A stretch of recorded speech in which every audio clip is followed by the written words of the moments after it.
All right, guys, good morning.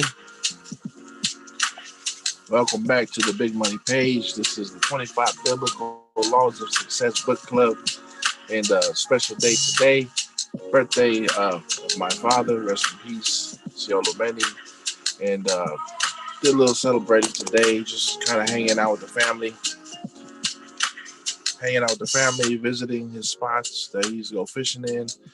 Went to go see my stepmom today, and went to go. My dad used to work just down the street. We went down there to go hang out for a little bit and see where he used to take a break and all that. So it was a good day today, guys. I don't know about you. Hope you guys are doing well. Hope you guys had a blessed day as well. I'm excited to be back and to be sharing with you the chapter 19. 19, guys. We're getting really close to the last stretch. We're finishing off this book, and today we have an awesome chapter, guys. I'm excited to be reading this with you all today. So, computer will be back soon, maybe in a couple days, and I'm excited to bring some better content to you guys, and a little bit better of a quality in production. So, but today, the law of advice.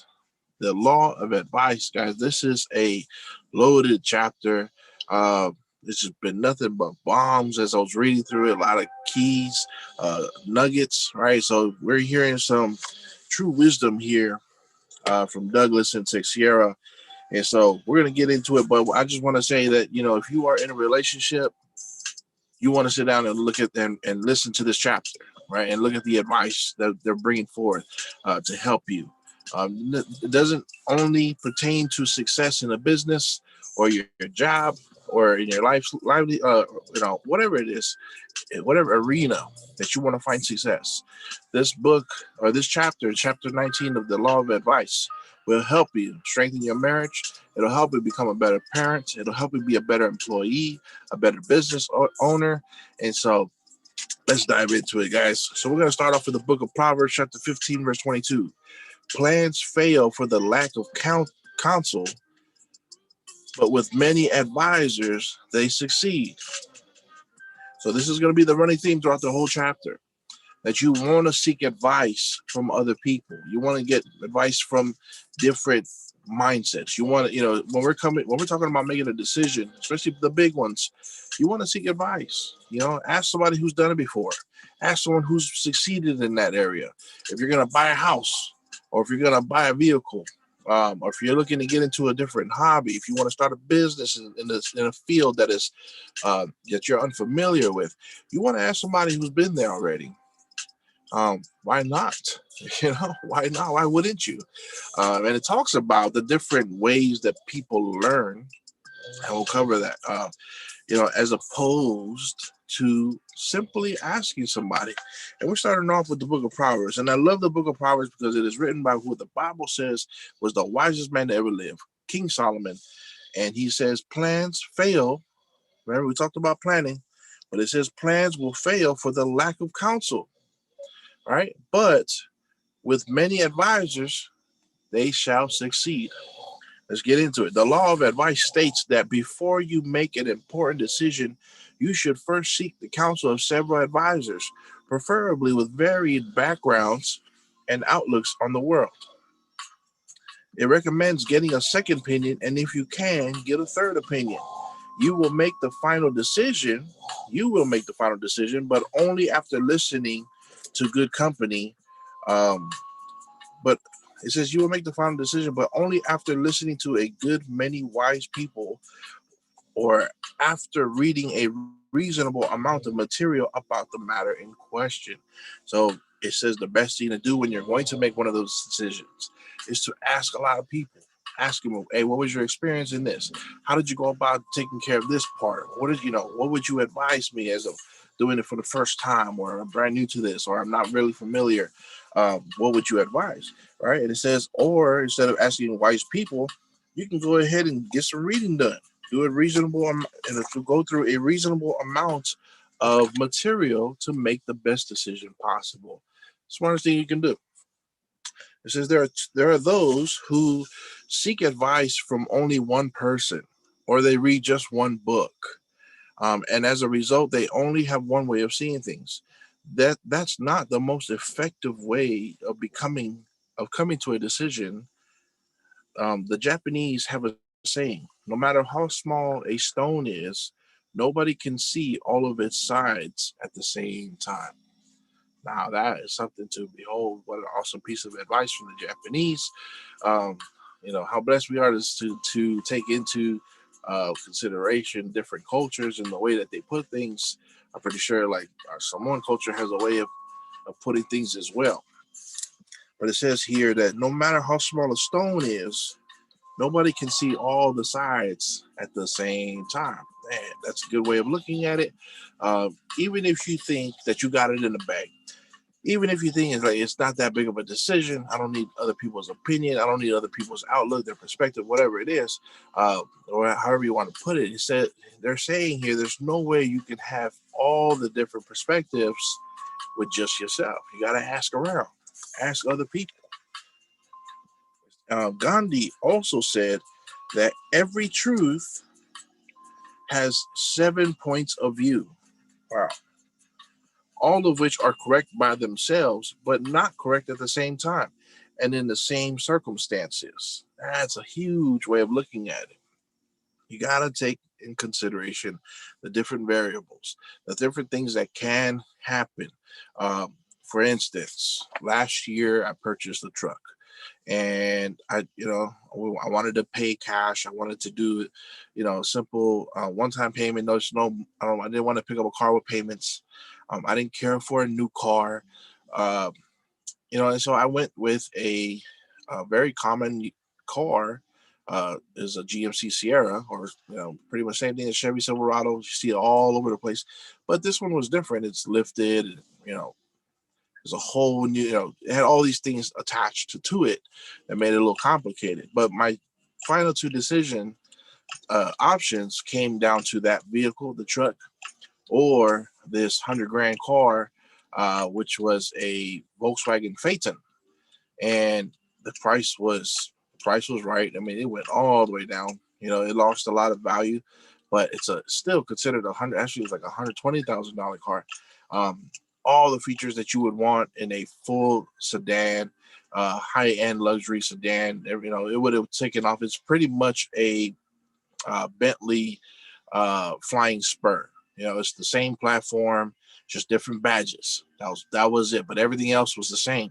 Same engine. It was a W8 or a W10, whichever one you would find. I was looking at a W8, and sorry, I was looking at a W8 engine.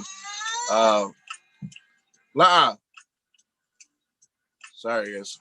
Little ones just speaking in their sleep all night. Anyways, I was looking at a Volkswagen Phaeton, and it's a beautiful car. And just to be able to say that you drive a 100 grand car, I mean, that's awesome. But I weighed out the options. I said, man, every piece of that vehicle is difficult to work on, to maintain. The maintenance on, you hear all the time, like, you might have a Mercedes or BMW, but the maintenance on it costs a lot. And I don't make that kind of money, to maintain. I could probably buy a Mercedes, but I wouldn't be able to have the money to maintain it. I'm not in that level of wealth yet. Soon it's going to happen, like nothing. But taking into consideration that we already had a Yukon that requires a lot of maintenance and fixing and repairing and all these kinds of things. And so, which, thank God it's not too hard on a GMC Yukon to where I was able to do a lot of it myself. But still, just thinking about it, like, what if it's one of those complicated engines and I don't know anything about it? It's a foreign vehicle. And that helped me to make a decision on the truck, because I looked at videos on YouTube and people were saying that one little piece broken on the Volkswagen Phaeton, and it's an arm and a leg, and then you got to go find somebody who's certified to work on it, and they have their own engineers that can work on that car. No other mechanic knows how to work on it. I was like, it's just too much. And so anyway, you got to look around and ask around, right? If I would have just asked my coach, he would have just said, "Hey, get the 100 grand car. It's a what? It's a luxury. It's the flagship vehicle of the company. Get that car. That's the car that's going to bring in the clients, right?" And so I took a lot into consideration, and I went the other way. I went with the truck. So just saying, you got to look at the different aspects. Look at everything, about the decision before you make a decision. You got to know it all, right? In order to make the best decision possible. But if you just want to chance it, and we're going to learn about that right now. It says having a single advisor is risky. There we go. We're just talking about even if the person that you even if that person is your guru, your boss, your superior, your mentor, your pastor, your coach, your priest, your parents, or whoever, having one is risky. Making mistakes is human, which is why it is good to have many advisors. Uh, Even if you give greater consideration to one or the other. So a lot of people, they want to go with the pastor. This is whatever my pastor says. That's what I want to do. Hey, that's all good. But what we're saying is you want to take into consideration other people's opinions, even if you're going to stick with the pastor no matter what. Still, ask around, get other opinions. Uh, just because like for instance, I have a doctor um, who, I don't know what her problem is. She's kind of flirty, but you know, uh, she recommended a lot for me to do as far as my health, and I was like, that's I don't know. You're just kind of throwing it at me. I'm new to her. She's my. How do you say that? She's my new doctor. I haven't seen her really before. Just but the first time I met her, she asked me if I was married. I don't know why. She would suggest all of these procedures done for me to help me to lose weight and get into better shape. And I said, this is the first thing you're gonna tell me? Like, I don't know. You want me to jump into this regimen of taking these medications and things like that? I didn't take any of it. I didn't take her advice. I did work on being healthier and walking and having a little bit more physical activity, right, as we should. And I did go see a nutritionist, but beyond that, it was just kind of too much. I was just like, you're trying to throw 4 or 5 things at me at once right now, and I'm not ready. This is my first time seeing you, and you just want me to jump at it. I don't know. It didn't feel right for me, so I didn't do it. Same thing here. Like there's there is something called being a human, where we will make mistakes, and there's a lot of human error going on. So we got to, I mean, look at our situation today. So you have to take into consideration all sides, right? So this works even in the political realm. This works in information that comes across us through media. You want to question everything. The Bible says to test every spirit. Why would you just jump at the first thing you hear and just take it for gospel? You got to keep your mind open to receiving other information and then weighing it out. Compare apples to apples, right? As you should. That'll be the best thing for you to make the right sound decision. It says here it's risky to have one advisor. So, and it says here, even if you are saying that, okay, I'll hear you out, doctor, I'll hear you out, teacher, I'll hear you out, friend, mentor, neighbor, but I'm really going to stick to what my pastor says. That's all good. We're not asking you to take, we're not trying to take that away from you. What we're saying is just consider the options. That's all it is. Consider the options. All right. I think a lot of people in church have a problem with that. It's just kind of, they don't want to take advice for anything, or anybody. They just want to keep it just straight from, whatever the church says, which really should be what the Bible says. But, you got to keep it there. Right. And so what we're saying is just consider the options, look at all of them. You will make a more of a sound decision. The Bible talks about it as well, to seek multiple counselors so that you'll find success. It says, let's see, having one person deciding everything in your life is to raise the person to a divine status.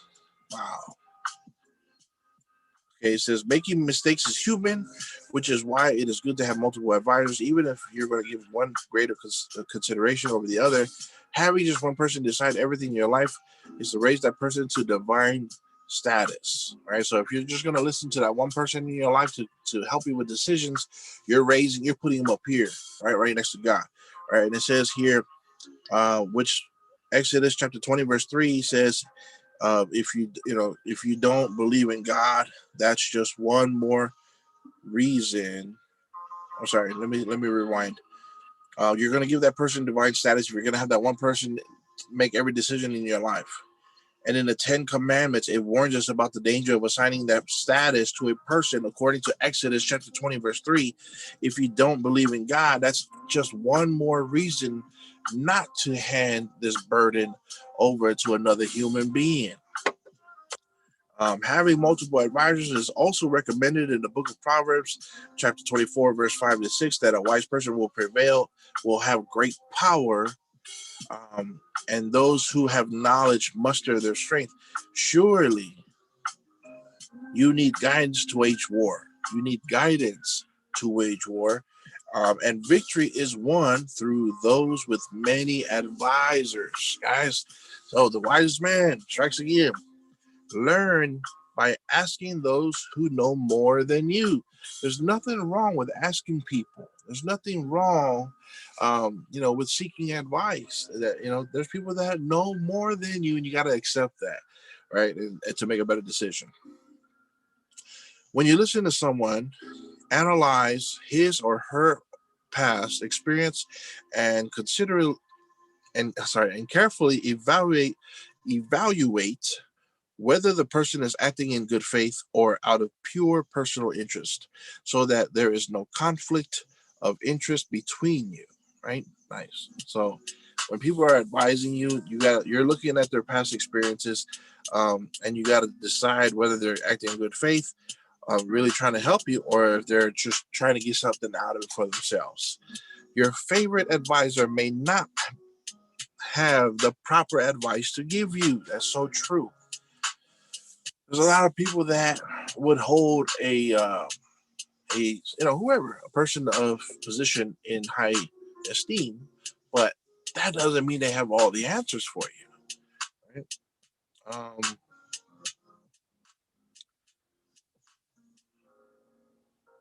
see, where was I at? Sorry. Good interest, so that there's no conflict of interest among you. Your favorite advisor may not be the proper advice to give you.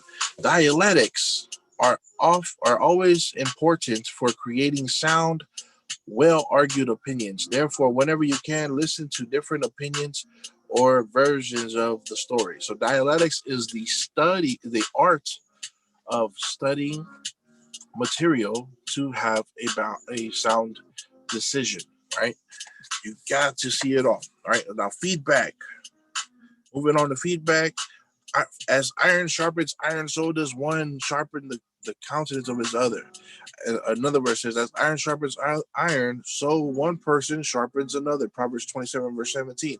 When King Solomon talks about two kinds of sharpening in Proverbs chapter 27, verse 17, he is referring to both teaching and feedback, which are both similar to advice.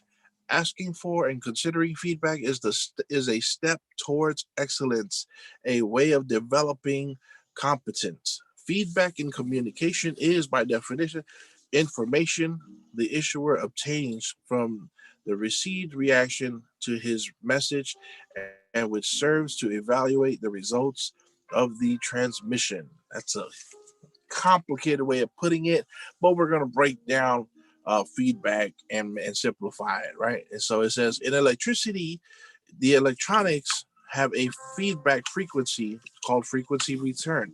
In our day-to-day lives, it is the ability to give and receive opinions, criticism, and suggestions regarding what to do. It says give and receive opinions.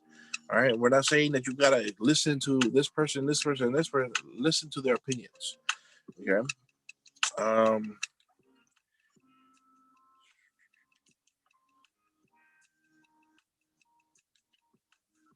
in order to know if we were on the right path, we need feedback from others. Companies launch new products all the time and services based on consumers' feedback. Customer service gathers that feedback to make sure that the company is doing a good job, and also companies use feedback to improve the performance of managers and employees. Feedback can also be the starting point for impacting changes in a marriage and in relationships in general, right? We talked about that earlier. If you want to be a better dad, a better brother, a better cousin, better husband, better leader, you need feedback. According to Raul uh, Candelero, watch this. It says, in school, they don't teach us to give and receive feedback. We learn the hard way. They don't teach us to give and receive feedback. We learn the hard way. With the scars from our failure to plan and the unexpected responses that life throws in our face. The interesting is that we don't know how to criticize, but giving feedback is more than that. We need to know how to do this properly if we are to actually change something in a constructive manner. Now let's break this down by Raul Candelero. Okay, he says here, in school they don't teach us how to give and receive feedback. We learn the hard way, the scars from our failure to plan, and the unexpected responses that life throws in our face. He says we don't teach how to give and receive feedback. Now, one of the last courses I took in college before I left college for good was this English course in Long Beach City, and it was an English course, but they covered some weird stuff, man. They, instead of talking about nouns and pronouns and adjectives and other kinds of things, and how to put words together, they were talking some theories, psychological theories. And I remember we talked about this essay that was written on the way that institutions decided to educate our youth. All right, so the way that the universities are doing it, and the common view amongst all universities, private and public, is that the mind of a child is likened to an empty receptacle, that their train of thought as they reach adulthood is whatever that these teachers and philosophers, professors decide to put into this empty receptacle. And they treat each student the same way. You're just an empty receptacle. Here's some information for you, here's some information for you, and here's some information for you. That's the way that they teach. Instead of teaching what we just read about, advice, feedback. This is the chapter of advice, and we're talking about feedback here, where like how I learned in business. One of my coach, he loves to train us and teach us in a classroom setting and also on a personal level. And one of the things that he teaches us to ask when we are not successful, he wants to hear from us. Coach, how do I get better? Hey, coach, I didn't close because this and this and this and that. But how do I get better? Right? Ask for feedback. He teaches us you got to ask for feedback. Right? Um, and it says here that when Solomon was talking about the two kinds of sharpening, he's not just talking about teaching and feedback, which is also similar to advice. But it says in Caldanero, in school, they don't teach us that. We learn the hard way, which is from the scars and our failure to plan and the unexpected responses to what life throws our way. So he says the way people have learned is by going out there and making mistakes, going out there and falling on your face. Yes, there are some things that are best learned with that method by going out there, experiencing it, messing up, um, you know, experimenting with whatever, and then learning that way. And like my wife and I, we see things differently. Where she says, you can just, just, if I see somebody do it wrong, I'm the kind of person that I want to correct them and I want to, reach out and say something and talk to them, communicate. And my wife, sometimes she'll be like, um, just let them live, let them make their mistakes. And I didn't understand that at first. Even when I see, um, for instance, there are people that were making decisions in their life, and I told my wife, I said, look, you're the oldest. You got to go out there and show them. And just because you made mistakes doesn't mean that they have to. Why let them learn the hard way when you can simply advise them? Say, look, I've been there, I've done that. It didn't work out. You're not gonna like it. Uh, just don't do it. Right?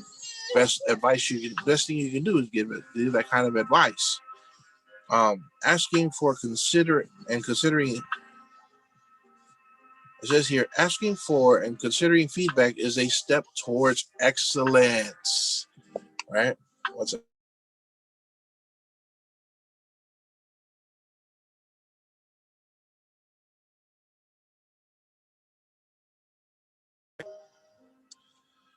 So if you want to move towards excellence, you got to learn how to ask for help, consider feedback.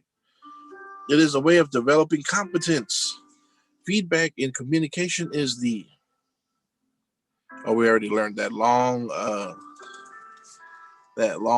phrase about what feedback is. In our day-to-day lives, it is the ability to give and receive opinions, criticism, and suggestions regarding what to do. In order to know if we are on the right path, we need feedback from others. Companies launch, okay, we read all that. Cardinero, sorry, it says no leader, here we are, no leader. Oh, sorry, finishing off what Caldanero said. I apologize, guys. Finishing what Caldanero said, it says that we learn the hard way with scars from our failures, to plan the unexpected responses that life throws in our face. So there are going to be some circumstances that come into our face that we did not expect. Like for instance, losing a loved one, like my dad right here. I wasn't really expecting that at the time, but who is? Or just crazy things that happen, like the economy dropping, or you know, uh, just a complete change in policies, which affects business, which affects the way money runs, which affects you and I, right? Uh, but it says here, the interesting is that we know how to criticize, but giving feedback is more than that. It said we know how to criticize people instead of giving it that feedback. We need to know how to do this properly if we are to actually change something in a constructive manner. So it's saying feedback is not just being a critic. If you think feedback is being a critic and saying, hey, this is what you got to fix. You're messing up here. I didn't like that. You can get rid of this. Uh, Instead of being that person, feedback is a lot better. So it's a lot more than that. And it says that we need to know how to give feedback properly, right? If we are to actually change something in a constructive manner. So I'm looking to build up a big business so I can have some huge organizations to give back to people and help them out. But if I don't learn how to treat my people the right way and give feedback and receive feedback the right way, they don't do it either, my subordinates, then what's going to happen is there's going to be some animosity that's there, right? We talked about it the other day. And what happened is, if we're going to, it says, if you are going to change something in a constructive manner, so you're not going to, all right, if our interaction is not planned out right, the way we speak to each other, the way we handle it, our feedback, positive or negative, what's going to happen is there's going to be animosity, right, between us, and we're never going to reach our common goal of a successful organization or successful business. Right? It says no leader or entrepreneur will get very far without intensely developing his or her own ability to give and receive feedback. A company where everyone is gauged might be profitable even in the short term, but it will certainly be toxic. It will certainly be a toxic environment to work in, and will have to change to grow in the long term, adds Caldanero. In his book, ¿Cuál es tu tamaño dos sueños? How great are your dreams? Ebenezer Bittencourt, that's another name to look up, lists several important tips about the advantages and skills involved in feedback. The advantages of receiving feedback when people give it to you. Well, these are the advantages. It enhances the commitment of subordinates. It determines whether the message was heard or understood and accepted. And it makes people feel recognized and appreciated and willing to follow the leader. All right. Now, the skills involved in giving, I think we're all pretty good at receiving give back, unless you get big headed.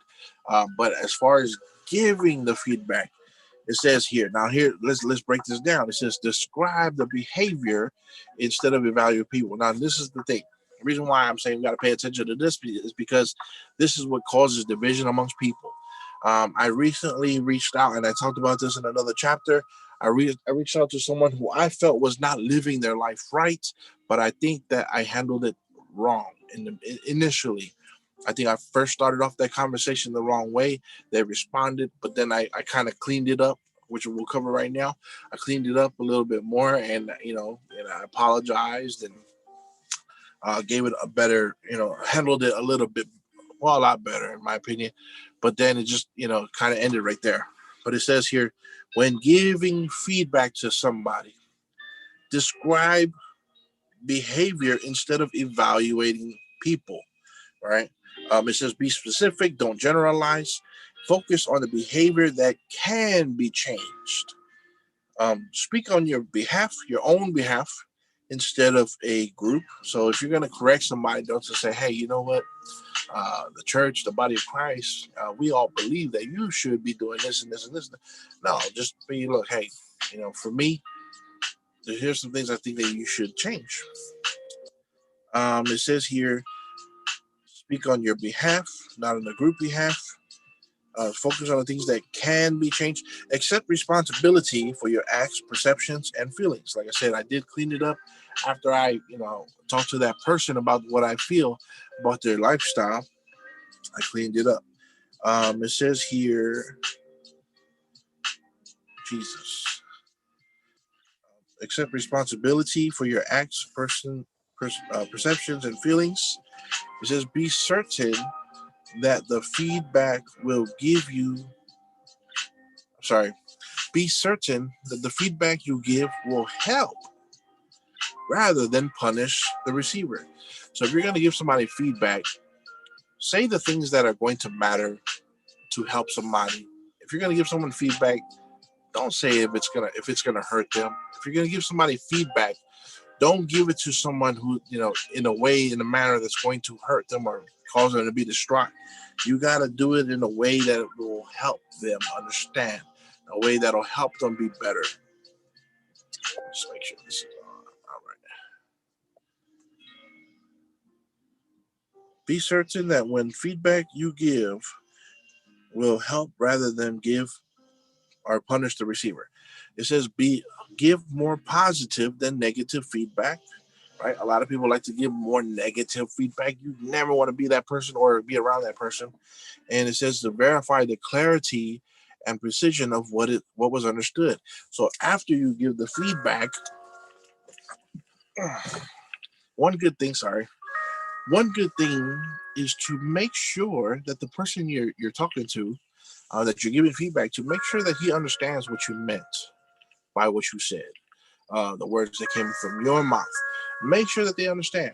Don't give, uh, don't half-ass deliver a critique or feedback and then walk away and leave that person hanging, and they're like, well, what do they mean by that? What a rude way of bringing it forward. Words matter, and the way that you deliver it matters. All right. I'm not a softie or anything. I'm just saying leaders have to get better at that. So that's why it says verify the clarity and the precision of what was understood, because deliverance of your words, they play a big role in your relationships, guys. In Principles of Leadership, another book that you got to look up by Ken Blanchard, there's another name to follow, says the following: I firmly believe that feedback is the most profitable strategy for improving performance and including satisfaction. It doesn't take long, it's free, it can make an employee change quickly. How awesome is that? It doesn't take long to quickly give feedback. It doesn't take long at all to offer some insights on what you believe and things that you've seen. Maybe things are seen through your eyes that the person is missing, and you'll be able to help them out. All right. And it says here, it's free. It doesn't cost you a dime to give some feedback. It doesn't cost you a dime to ask somebody for feedback. It just takes a little bit of time. That's all it is, but it's definitely worth it. It says here, and it can help make changes for these employees very quickly. Here's a question for you. What was the last time you received or asked people for feedback about your work? If you're going to do something, you do it publicly, you got to ask somebody, hey, what do you feel? What can I do to get better? What would you like to see? That's why I ask people at the end of this, my videos, like, what books would you like for me to read, to cover for you guys? It says here, your performance and your products, your service, and yourself. It says, what about how you are doing as a parent, a spouse, a child, a friend? You can ask these responses to evaluate and improve your performance or relationship. When you receive positive feedback, okay, we're going to talk about how to get it and how to give it. When you receive positive feedback, be grateful.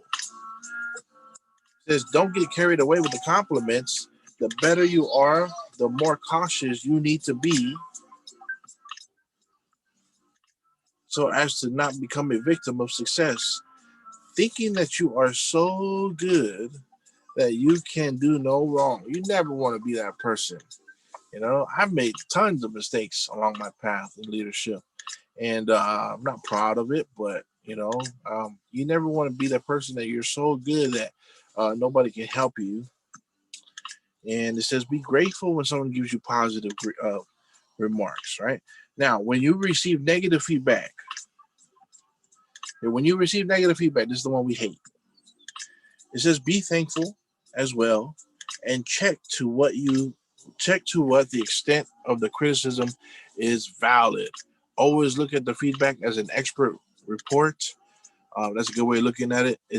When you look at criticism, it is an expert's report, capable of enabling you to analyze problems and resolve them before things get worse. Feedback is an instrument, a tool, a path to your personal growth, right? So when you receive negative feedback, be grateful. And then also check to make sure that what they're saying to you, this negative criticism, that it's valid. If someone says, hey, man, you should have did this, and that, look back and say, like, is he right? Is he correct on that? Is that a fair, statement? And then if it is fair, and if it is true, if it is right, then you're like, okay, it is real. But there's people that will say stuff that are, have no validity to it at all. That bears has no bearing to it. It says here, let's see, where we at? There are several sources of feedback: friends, coworkers, the job market, the enemies, and the competitors. The first is the best kind of feedback we get, and that is from our friends. Friends who are sincere and tell the truth. to help us to improve. There are people who are, but it says there are people who are mere apple polishers. They're unwilling to correct, they're unwilling to criticize or just disagree with anyone. Their opinions are worthless. Not saying that all people that are your friends have any kind of, uh, I'm not saying that the feedback you get from your friends are not good. They are good. They are good. But there's some people out there who, um, they're just apple polishers. They just want to, make you feel good and sugarcoat everything. They don't. They're not willing to correct, criticize, or disagree with you. They have their opinions are worthless. A good friend is one who accepts you and loves you, but who will also point out to you where you can improve. Solomon says in Proverbs chapter 27, verse 6, it says, "Wounds from a friend can be trusted, but an enemy multiplies kisses." Ah, that's a big one. All right, so second type of feedback is the one that comes from people who aren't your friends, but are still willing to give you an opinion, such as coworkers. This feedback is especially valuable because it may relate to the work environment or the best practices for you. Number three, the third type of feedback comes from the one we get from the job market. This feedback comes through studying statistics. It comes from reading research and or analyzing surveys and questionnaires. And the fourth kind comes from our enemies and our competitors. We shouldn't use what they say as a guideline to our actions. However spiteful their criticisms and comments may be, they may be a source of valuable information. When your enemies and competitors are giving you feedback, it says that there might be some valuable information there. Perhaps your friends and your customers, out of consideration for you, they don't want to mention your flaws, right? I had a little video about this with my daughter the other day saying, "Why didn't you tell me I had a booger in my nose while you were recording me?" We laughed about it. It says, "But your enemy will not hesitate to point out your weaknesses. Most of your enemies will criticize you behind your back. But if their criticism makes it to your ears, check whether their insights are valid, and if so, make the most opportunity to correct your actions." It takes courage and discipline to ask people for their opinions and to allow them to critique you freely. It takes humility and maturity to resist being offended when someone contradicts you. And it takes determination and strength to overcome your resistance to change when needed. Be careful when giving feedback or advising someone else. Be concise, be cautious with your suggestions, with your advice, and with your criticisms. Do not try to advise someone regarding something that you have absolutely no knowledge about. All right, only a fool would do that. Filled with pride. It says only do it if it is absolutely necessary, or if someone asks you to, right? And it says some people ask for advice, but deep down they don't want to hear the truth. But if you give advice to a wise person, he or she will thank you. But the ignorant person will become irritated with you. And Solomon's advice says, "Do not rebuke mockers, for they will hate you. Rebuke the wise, and they will love you." So, Proverbs chapter 9, verse 8. And we're going to finish it off with a quote from Rick Tate saying, "Feedback is the breakfast of champions." So, a lot of great nuggets here in this chapter. Great chapter. I'm excited about that one. That's powerful. The law of advice, guys. We got to learn how to give advice. We got to learn how to take advice. We got to learn how to get and give feedback, and we have to be willing to receive that information, use it to get better, use it to construct you, use it for self-development. Even if it's coming from your enemies, there's always great advice and great information out there for you to receive so that you can be the best you could possibly be. I'm not, I'm not set in my ways. There's a lot of things that I do like to do that I won't give up, but I do want to see some changes, and so I have to be open to suggestions from other people. I have to be open to advice, and that would be my encouragement to you all is to be open to advice and ask. Please ask. Ask your pastors, ask your dads, ask your oldest brothers, your oldest sisters, ask your family who've been there in your situation. Never think that you're so alone in a situation that nobody else can understand you because nobody's been there, nobody's lived your kind of lifestyle. Never think like that. There's always people that will give a lending ear and hear out your problems. There will always be another person out there who has been through what you've been through, and because they have been through what you've been through, they have the best advice for you.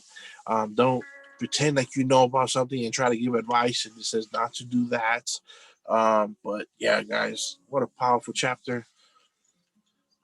Um, really feeling it right now because of a lot of the stuff that goes on today. I'm very aware of what things that go on, but thank God we have awesome information out there. This is all truly a law of information, war for information. I pray that nothing but the truth comes to you, that you are more than a conqueror, guys, in every aspect of that little statement. God bless you. Leave a comment, hit the like button, share this book, share this chapter, share this channel, share the YouTube channel. And I just thank you all for your patience and thank you for spending the time with me. You guys have a great, great day. And I'll see you guys soon. Okay. God bless.